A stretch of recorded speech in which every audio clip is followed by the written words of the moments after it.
The time has come again, where I rank every movie I saw in a month, and this time it's April. This month I watched 11 movies, so he did better than my March video with the amount I watched. Also, to give this list some more context, I will also be giving out number scores now where I rank movies. So I'll say it's number 7, and then on the side it'll give a score out of 10. That way you just don't randomly go, oh, why is this at number 7 and this is at number 8? That way the number scores can clear some things up a little bit. It's kind of a random thing to add, but I thought it could help these videos be a little bit more intuitive. And is that out of the way, let's get started with my number 11. And number 11 is going to go to Murder Mystery.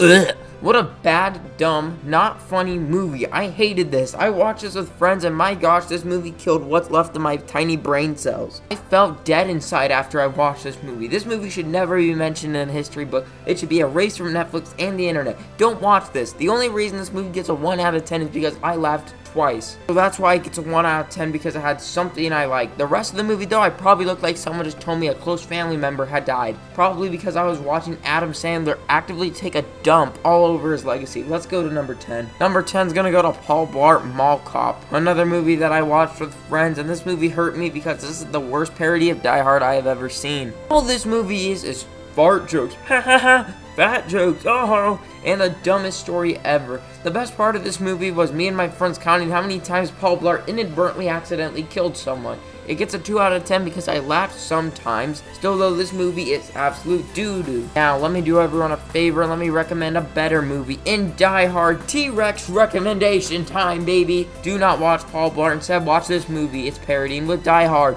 This movie is incredible, with great action and awesome protagonists, while genuinely being more funny than Paul Blart. Let it snow, let it snow, let it snow. Welcome to the party, pal! Die Hard rocks, and if you watch it, there's no way it won't become a staple of Christmas movies you have to watch. I think the reason that I have so much hate and anger towards Paul Blart is because the entire time, I just wished I was watching something better. I was wishing to watch Die Hard, to be specific. Okay, now that's over. Let's go to number 9. Number 9 is going to go to another amazing movie with Pacific Rim Uprising. Let's think here. Is this movie a 2 or a 3? Let's say a 3. I'm feeling generous today. Go watch my review if you see more of my opinions in that video, but let's talk about a sequel that did not need to be made and just feels so empty and has nothing under the surface. This movie is sad and pathetic, and I am genuinely surprised that it was able to beat out 2 movies for this spot, so let's just give Pacific Rim Uprising a round of applause.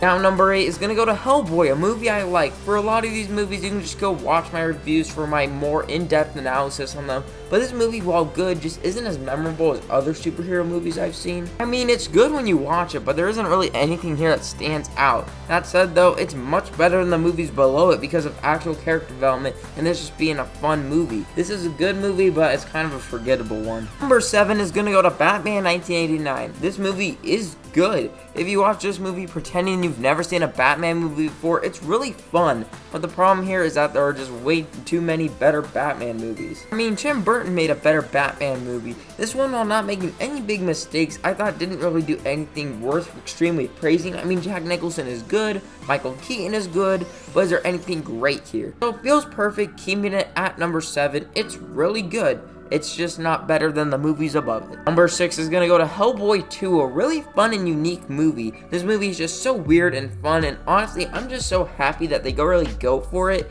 That kind of safe feeling the first one had is gone, and they just go all out here. While I really think this is a great movie, I just don't think this is my thing. I have fun with it, but it's a little too much of the creature feature, and honestly, this just isn't really my type of thing. I have a good time with it, and for once, my issues with the movie are completely personal just because I have different tastes. You might love this movie a lot more than me, and that's okay. I just think it's perfect for me at that 7 out of 10 type of feeling, so that's why it's here at number 6. Number 5, though, is gonna go to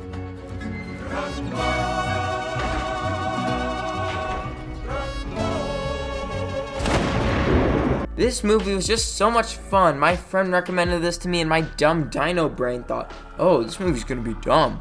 I was completely wrong, and I'm totally glad to admit it. This is such a fun and funny western that is just incredible. I had so much fun with it. The action is great, the characters are great, and right now it has an 8 out of 10 for me. But honestly, I could honestly see myself just raising that score if I watched it again. I honestly had close to no problems with this movie. I think that the beginning takes a little too long to get going, and this movie is a little too long for my taste, but still, I thought the characters and story here are great.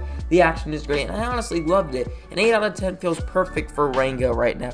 So the next 4 movies, I really loved. Number 4 is going to go to Godzilla vs. Kong. Now, I know about 7% of you true cinema lovers just had a heart attack when you saw me give this monstrosity a 9 out of 10. But I loved it. I went into this movie so hyped, and I got exactly what I wanted. I love everything in this movie except for the Millie Bobby Brown side plot.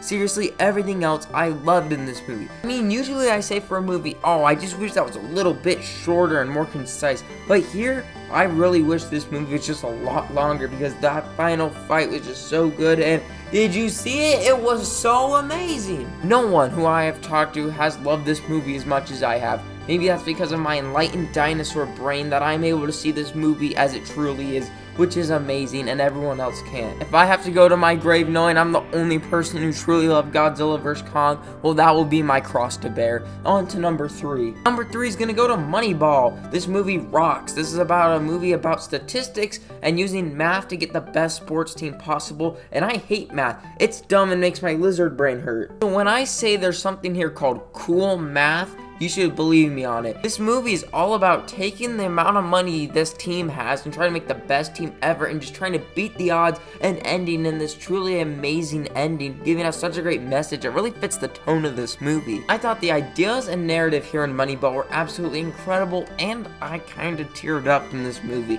I'm not an easy crier when it comes to movies, but when Chris Pratt stepped up to that plate and oh man, my cold dinosaur heart. Honestly though, that is a near perfect scene with meshing actors and documentary footage. I love Moneyball, and another rewatch honestly might push it to a 10 out of 10. Number 2 is gonna go to The Social Network, another 9 out of 10 written by the guy who wrote Moneyball as well. This movie is amazing, starting from one small idea at the beginning and just spiraling out of control until the depressing finish.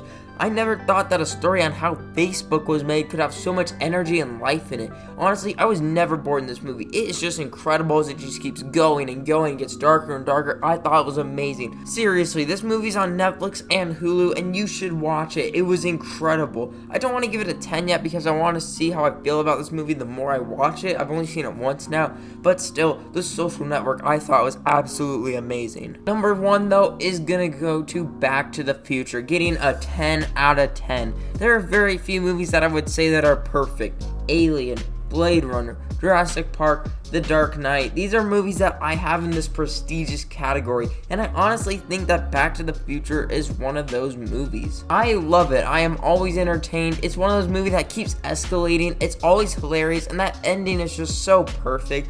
It makes you feel so good, and man, I just cannot describe how much I love Back to the Future. Simply put, this movie is perfect, I think. I love everything about it, and I honestly have no complaints. That might sound boring about why is it number 1, because I just love it. I have no issues with it, and that's why it's coming in at number 1. What movies did you watch though in April? Let me know down below. And anyways, if you like this video, you can leave a like, and if you want to see these videos in the future where I rank every movie I saw in a month, you can subscribe and then you won't miss any of my future videos. Anyways, next time I will be doing my review for Batman Forever. When that comes out, I'll see you then. Bye.